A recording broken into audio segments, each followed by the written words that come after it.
Dari pasal 12 ayat 18 sampai ayat yang ke-29 saya bacakan bagi kita sekalian. Bapak Ibu Saudara yang saya kasihi dalam Tuhan kita Yesus Kristus, sejak semula Allah merindukan dan menginginkan kita sekalian untuk selalu hidup dalam rencananya dan hidup di dalam kasih karunia-Nya. Kita menikmati kebahagiaan dan sukacita semata. Tapi ternyata ketika manusia memberontak dari Tuhan, akhirnya mereka menjadi orang yang tidak lagi menikmati sukacita, kebahagiaan dan kelimpahan yang Tuhan janjikan. Hidup manusia menjadi berubah dari satu tempat yang begitu mewah, begitu indah, begitu menyenangkan. Sekarang mereka harus diusir dari Taman Eden dan berpindah tempat, dan di sana mereka mendapatkan penderitaan. Kalau di Taman Eden mereka tinggal menikmati apa yang Tuhan sudah persiapkan bagi mereka.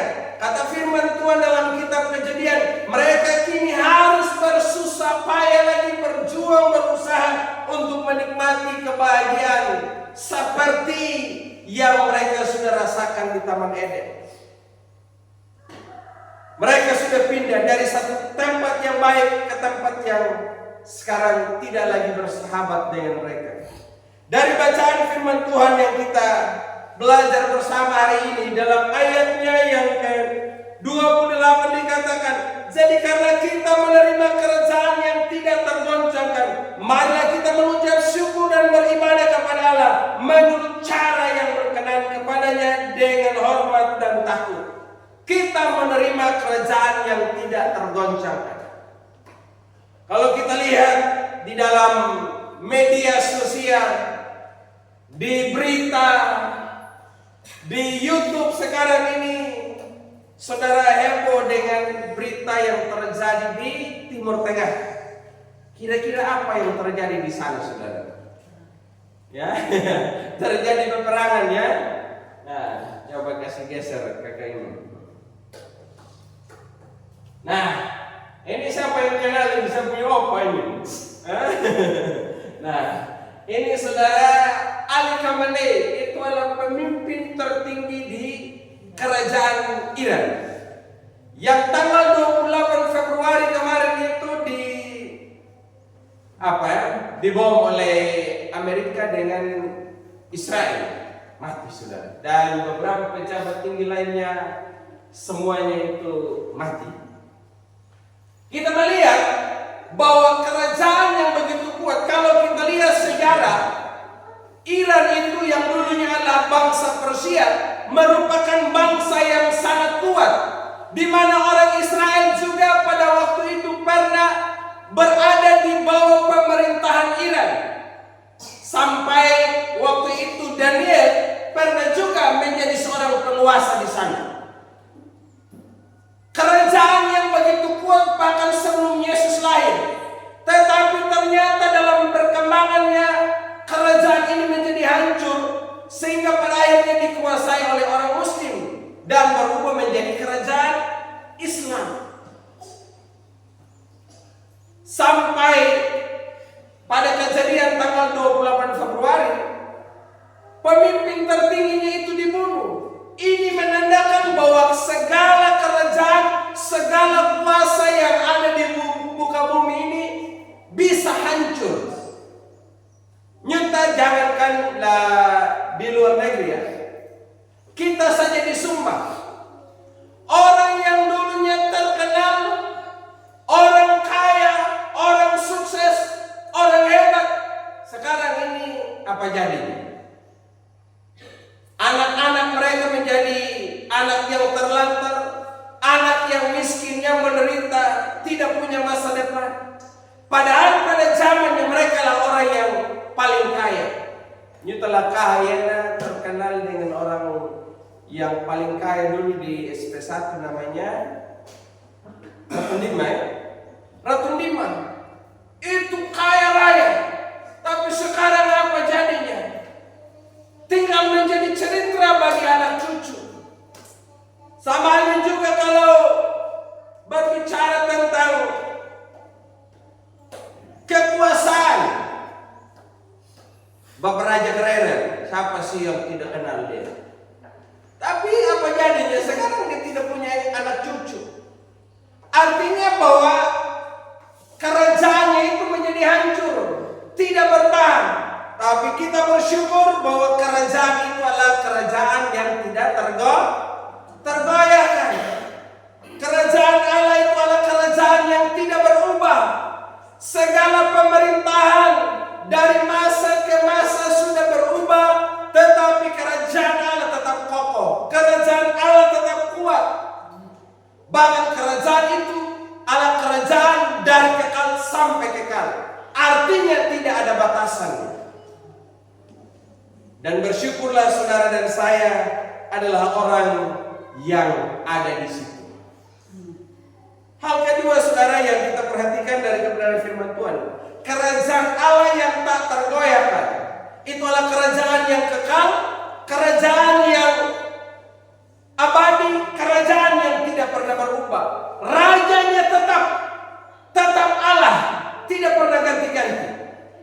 Setiap raja-raja di muka bumi sekarang ini sudah berapa generasi yang pimpin, tapi kerajaan Allah tetap Yesus selama-lamanya. Yang kedua yang kita lihat dari pembacaan firman Tuhan ini adalah peralihan kewargaan. Orang percaya itu punya dua kewargaan. Kita orang Kristen. Di dalam dunia ini kita sebagai warga negara Indonesia. Tapi yang kedua adalah kita adalah warga kerajaan sorga. Kalau Bapak-Bapak membaca secara keseluruhan dari firman Tuhan dan menyimaknya dengan baik dari bacaan kita tadi, itu berbicara tentang dua gunung. Gunung yang pertama adalah Gunung Sinai dan gunung yang kedua adalah Gunung Sion.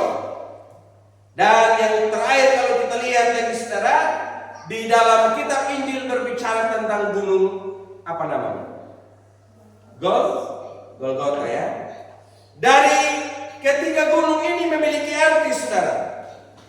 Gunung Sinai itu berbicara tentang hukum, di mana kalau kita lihat di dalam kitab Keluaran, pada waktu Musa dipanggil oleh Tuhan, itu ketemunya di mana saudara? Di Gunung Sinai. Pada waktu dia gembalakan ternak dari pamannya, di situ Tuhan berbicara kepada dia melalui api. Dan yang kedua, pada waktu bangsa Israel sudah keluar dari tanah Mesir, sampai di situ, ketika mereka berada di bawah lereng Gunung Sinai, Tuhan berbicara kepada bangsa itu, dan bangsa itu mereka hidup dalam ketakutan, mereka gemetar, mereka tidak bisa memandang wajah Allah. Makanya mereka bilang begini, sudahlah Musa, kami ini sudah tidak bisa lagi untuk melihat Tuhan secara langsung. Kami tidak bisa mendengar Tuhan secara langsung. Biar engkau saja yang menjadi perantara. Jadi hanya Musa yang bisa berjumpa dengan Tuhan dan mendengarkan suara Tuhan. Dan di situ dia menerima 10 hukum. Dari 10 hukum yang diterima oleh Musa, apakah orang Israel itu bisa melakukannya dengan sempurna atau mereka bisa gagal? Gagal. Mereka berusaha bagaimanapun tetap gagal. Makanya saudara, setiap mereka melakukan dosa, Bapak bisa baca dalam kitab Keluaran, kitab Bilangan. Kalau hari ini mereka buat kesalahan, maka mereka juga harus mempersembahkan korban kepada Tuhan supaya mereka bisa diampuni. Kalau tidak, maka mereka akan mendapatkan hukuman. Jadi saya pikir saudara, bangsa Israel ini yang nak bagaimana yang hamanya telah melatih hanya khusus numbang dalam persembahan yang tak boleh menjalan. Kabuam, karena kalau hari ini saudara berbuat salah, kau harus persembahkan korban. Domba orang miskin itu bisa persembahkan burung tekukur. Mbak, besok buat salah lagi, begitu pun juga harus kembali mempersembahkan korban supaya mereka bisa diterima hadirat Tuhan. Artinya bahwa Gunung Sinai ini berbicara hukuman, berbicara ketakutan, berbicara tentang masa depan yang suram, hidup di bawah tekanan. Yang kedua, berbicara tentang Gunung Sion tadi. Kalau membaca dalam kitab Mika, dalam kitab Mazmur, kota Sion atau Bukit Sion adalah kota Raja Daud. Dahulu daerah ini adalah milik dari bangsa Yebus, suku Yebus. Ketika Raja Daud mengalahkan mereka, maka dia menduduki tempat itu. Dan kota itu disebut sebagai kota Raja Daud. Dan dalam Alkitab, kota Daud ini dilambangkan tempat kehadiran Tuhan, tempat di mana Allah memerintah, tempat di mana Allah berkuasa. Berbicara tentang hadirat Tuhan. Orang yang selama ini jauh, mereka bisa ada di sana oleh karena perkenanan dan anugerah dari Tuhan. Sekarang kalau kita lihat itu di bawah garis. Terus ya kembali ke atas. Nah sekarang ini di Gunung Sion ini, di bawahnya itu, di bawah tanah itu ada makam Raja Daud, di mana setiap para peziarah juga bisa pergi ke sana. Dan di atasnya itu ada sebuah gereja Katolik, yaitu Dome of the Rock. Bahasa Inggris ya. Nah itu satu gereja itu yang dibangun sana, dan itu menjadi tempat ziarah sampai sekarang. Itu Bukit Sion.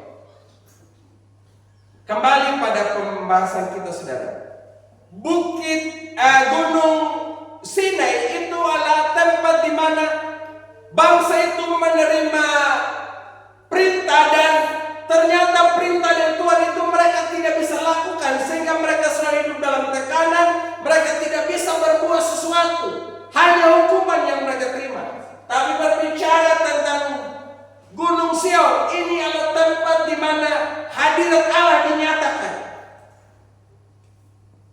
Dan satu wilayah ini itu dekat juga dengan Gunung Moria, tempat di mana Ishak dipersembahkan, yang sekarang dibangun,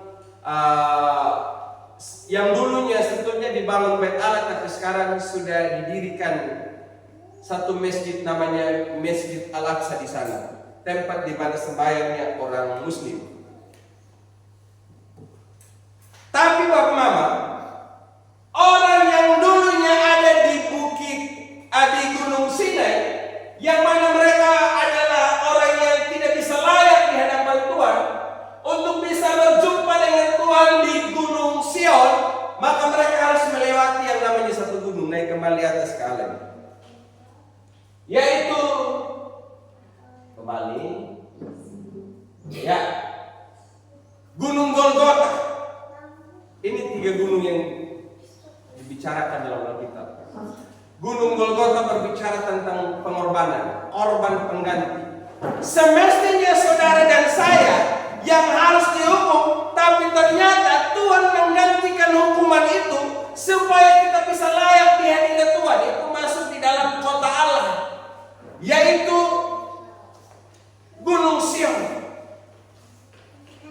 Kalau kita baca dalam kitab Mazmur, bagaimana ratapan bangsa Israel, Tuhan kami rindu kembali ke Yerusalem, kami rindu kembali ke Gunung Sion.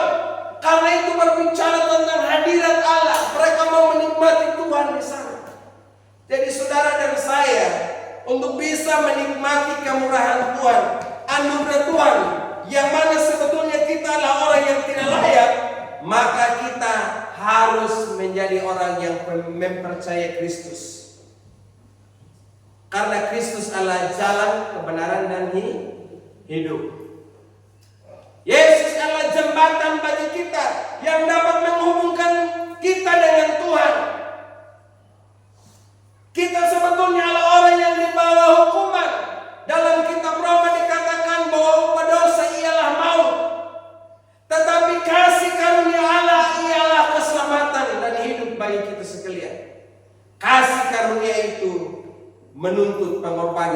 dan pengorbanan itu dilakukan oleh Yesus Kristus. Dan pengorbanan itu dilakukan di atas kayu salib. Bapak, Mama, Saudara yang dikasihi oleh Tuhan kita Yesus Kristus, saat kita sudah berada di dalam Tuhan, di dalam Kristus, maka sekarang hidup kita tidak ada lagi ketakutan. Karena kita sudah hidup di bawah anugerah, di bawah kasih karunia Tuhan. Tidak ada lagi bayang-bayang maut yang menakutkan kita. Jadi kalau saudara buat kesalahan, kadang ini kita menghakimi diri kita sendiri. Kalau hari ini kita buat salah, kita akan memiliki perasaan bersalah terus di hadapan Tuhan, sampai pada akhirnya kita makin menjauh dari Tuhan. Kalau kita buat salah, itu bukannya kita justru makin menjauh dari Tuhan, makin mencari dunia, tapi kita harus kembali mencari Tuhan. Contoh, kalau ada orang yang stres, kalau sudah stres, sudah tahu tidak pergi gereja lagi, tidak tahu berdoa lagi, tidak tahu memuji Tuhan, tidak tahu baca firman Allah lagi, tapi justru pergi cerita kita punya masalah sama tetangga, masalah mau hidup, masalah mau. Itu kita punya masalah, waktu kita cerita dia itu belum tentu dia kasih jawaban sama kita. Ujung-ujungnya kalau kita cerita, nah ini mana butuh, nah masalah benar. Ujung-ujungnya aja yang rambut boku aja. Dah belum nyampe itu masalah mengirup jawab. Kira-kira itu jawaban buat kita tidak, saudara. Kita tidak butuh itu. Paling tidak dia bisa memberi kita penguatan dan penghiburan. Atau juga kita cerita kita punya masalah sama dia, justru dia yang tukang beber kan kita punya masalah sama orang lain. Upingnya aja masalahnya dah.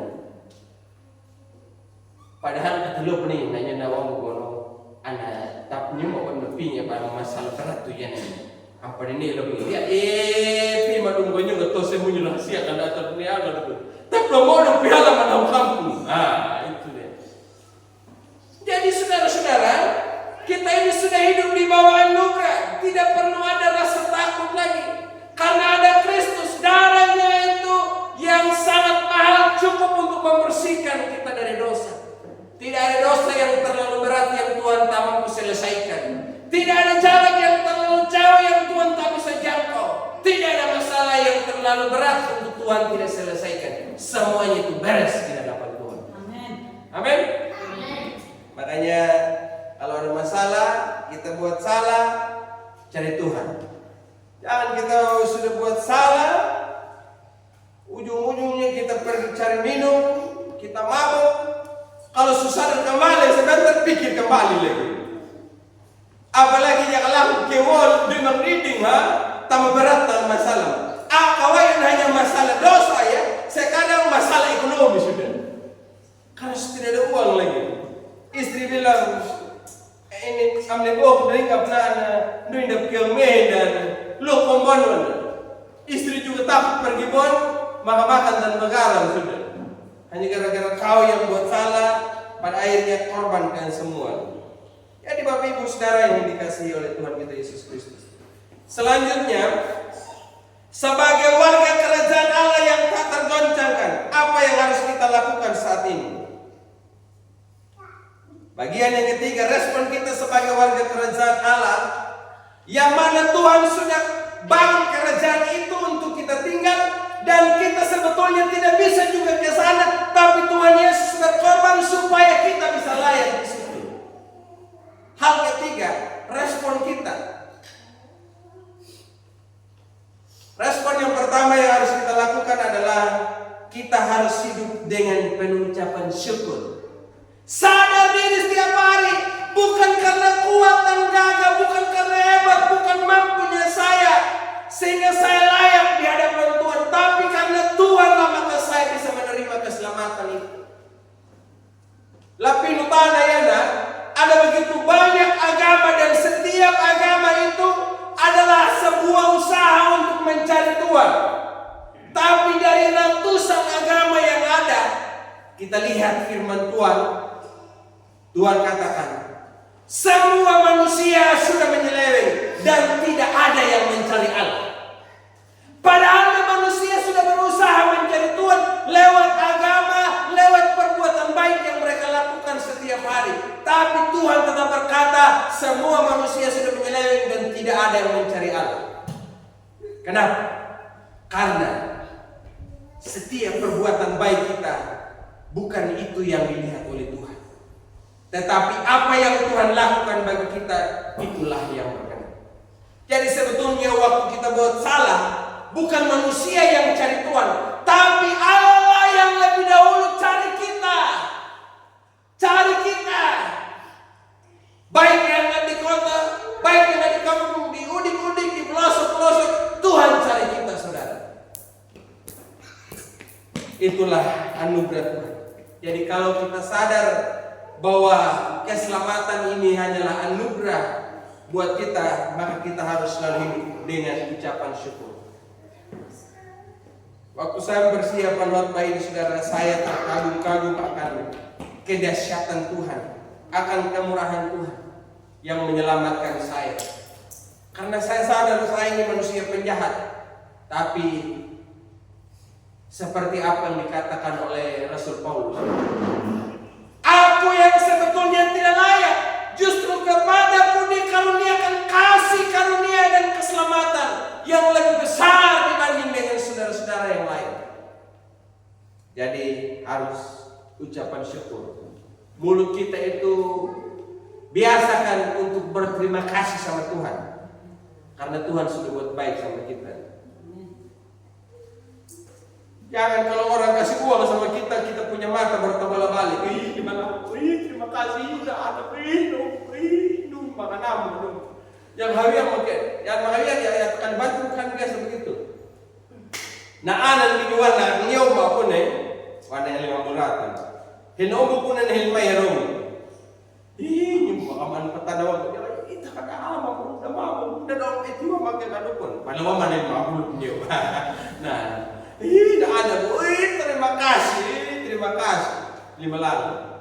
Jadi kalau orang kasih sesuatu sama kita di bumi ini, kita kasih ucapan terima kasih, nah kamu udah kuimbang kau yang pendukung. Tapi ini do pengen 5 lalu. Tidak tahu berterima kasih kepada Tuhan. Yang kedua, kalau kita lihat tadi dalam bacaan kita di bagian yang terakhir 28 dan 29 dikatakan, beribadah kepada Tuhan dengan rasa hormat dan takut akan Dia. Beribadah kepada Tuhan, baik ibadah di rumah maupun di gereja seperti ini, harus dengan rasa hormat dan takut dan gemetar. Di dalam kitab Mazmur dikatakan, dan ciumlah kakinya dengan gemetar. Jadi kalau kita datang kepada Tuhan itu jangan belagu, jangan sombong. Jangan kita ke gereja hanya untuk pertunjukan. Kita punya kehebatan, kelebihan. Kita punya kemampuan, kita punya kecantikan. Kita punya perhiasan. Tapi kita datang dengan Tuhan dengan rendah hati, dengan sikap takut akan Dia. Saya pikir saudara, orang yang datang kepada Tuhan dengan rasa takut, waktu dia beribadah, maka dia akan beribadah dengan penuh rasa hormat. Saya ingat dulu waktu masih kecil, saudara, di kampung. Ya ibadah kadang mana penita. Mari kita petikkanlah hati diri. Mari kita berlutut di hadapan Tuhan. Semua itu jemaat langsung turun ke tanah dalam tiang tunaya. Purna tanah menghadap ke kursi itu, mereka berlutut. Mereka itu berdoa kepada Tuhan. Nun abang tanah, tapi nahu lantai. Rami kamahambing manadang. Tapi may tapati kawan ay bot lang hadang anak. Dani mo nahu ay buang may tapati kawan na kanay patikan. Matang pakalapati kawan na kadang alas ay ya kalaku kunanaman ya karena tunay nakabang kumangkuan makatiwon tayo nakatiwan. Hadang na din ini kawan buat hadang may. Apakah itu disebut dengan rasa takut dan gentar? Coba kalau kita ikut perayaan 17 Agustus, saudara, menyanyikan lagu kebangsaan Indonesia Raya, kawan. Hadirin dipersilahkan berdiri.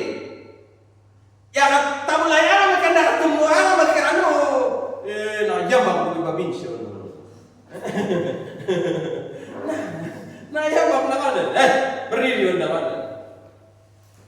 Jadi saudara, sekali-sekali pimpin pujian begitu anak-anak kalau pimpin pujian, kalau kamu lihat bapak-bapak, mama-mama, apalagi anak-anak dahulu ini, saya pernah tegur anak-anak ini orang tua berdiri semua, tapi mereka asik ya, berdiri saya bilang, ini kata bunga dengan pada, ingin buruk tulungan anak. Ini kita di bumi latihan beribadah ya. Latihan beribadah di surga nanti kita beribadah memuji Tuhan juga. Nanti kalau saudara tidak terbiasa di sini, Tuhan bilang begini, mana rena namatain itu yang mata banyak udin, mata yang wow nerakan, mata nunggu belajar. Nah, ngau lu karena bisa mendapat. Jadi harus beribadah dengan rasa takut.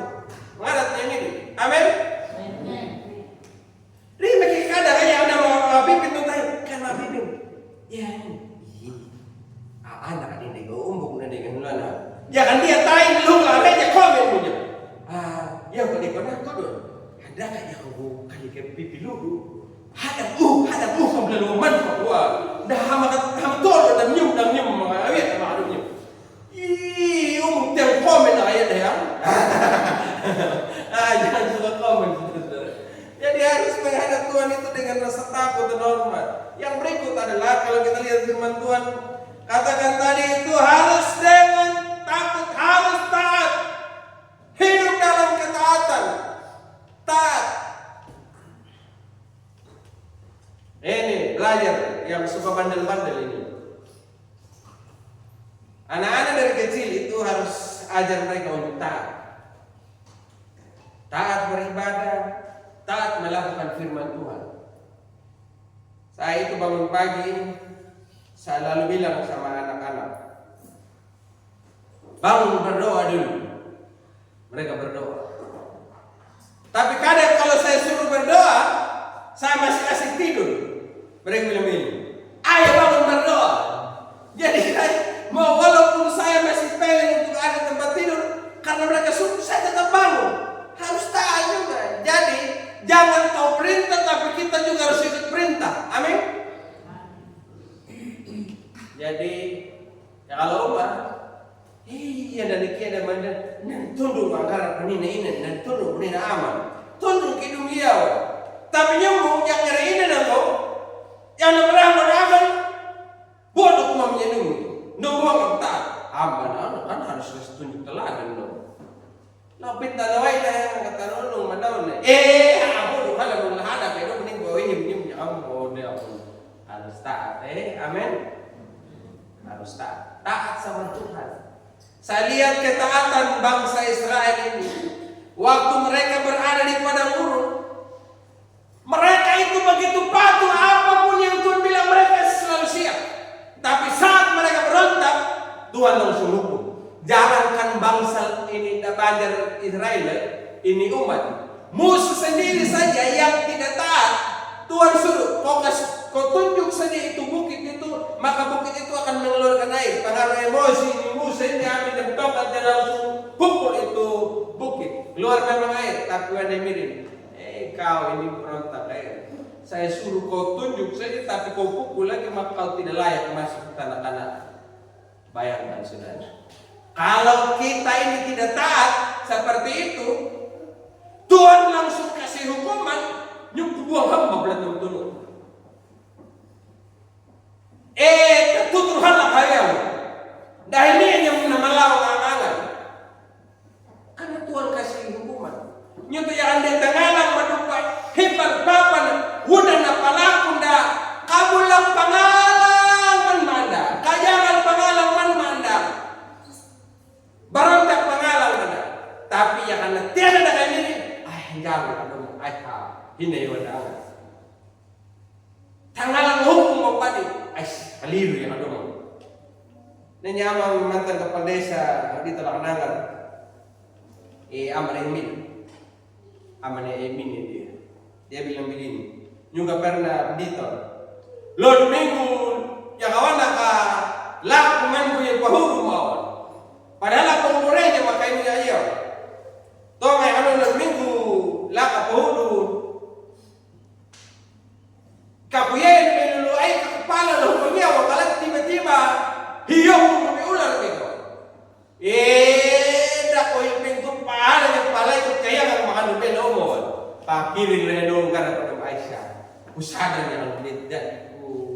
Yang Domingo yang ada keluar larengan tapi dia palaku magug pangganggaran no. Padayon man ako ang hangotor at hambaya ako limit yang ngerti doang. Ay, yak wala pa tikuat orang ano. Nyetaro mama Kalau Domingo yang apa tikuat. Ya kalau na malapo yang Domingo padundang na may talay talakpan todong yung. Doa man lugarengan ay harus belajar taat sama Tuhan. Jangan Tuhan kasih hukuman. Tuhan maharap ya nama kalau kita hukuman kalau berbeda, mereka mana mereka karena pendukung dapat kasih tak ada ya, tapi nak diam segala macam. Hendak kau pada pendidikan hukum gue mira hukum pada hak kalau jadi now taat, amin. Itu tulis taat itu dibolak-balik, mau dari belakang, mau dari depan, kau tetap bacanya taat terus. Jadi biar orang mau jungkir balik sama kita, tetap Yesus selama-lamanya. Yang terakhir saudara, kita harus hidup mencerminkan sebagai anak-anak kerajaan. Kan kita sudah berpindah tadi dari kerajaan dunia kepada kerajaan Allah. Jadi tentunya setiap tempat itu mempunyai hukumnya tersendiri. Kita di bangsa Indonesia punya hukum, punya aturan. Walaupun kenyataannya hukum, aturan yang ada ini dibuat, tapi pemimpin sendiri juga yang melanggar.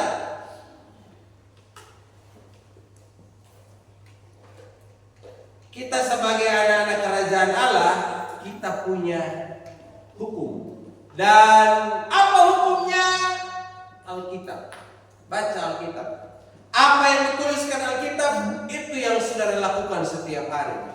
Jadi tidak ada pilihan lain, cara hidup yang lain yang kita lakukan selain ikuti apa yang dituliskan dalam firman. Jadi kita harus hidup mencerminkan nilai kerajaan surga. Apa yang ada dalam kerajaan surga? Hidupnya penuh kasih saja.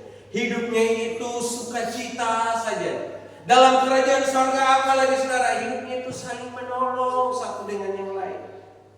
Saling memperhatikan, saling mendorong, saling membangun satu dengan yang lain. Kesimpulan yang terakhir saudara. Kerajaan Allah adalah kerajaan yang tidak tergoncangkan. Kerajaan yang kekal. Dan kita bersyukur karena kita adalah orang yang ada di situ. Dan sebagai orang yang hidup di bawah pemerintahan Allah, biarlah setiap hari kita makin hari makin beriman kepada Tuhan, hidup dengan pengucapan syukur dan tetap hidup dalam ketaatan. Kiranya Tuhan memberkati kita sekalian. Amin.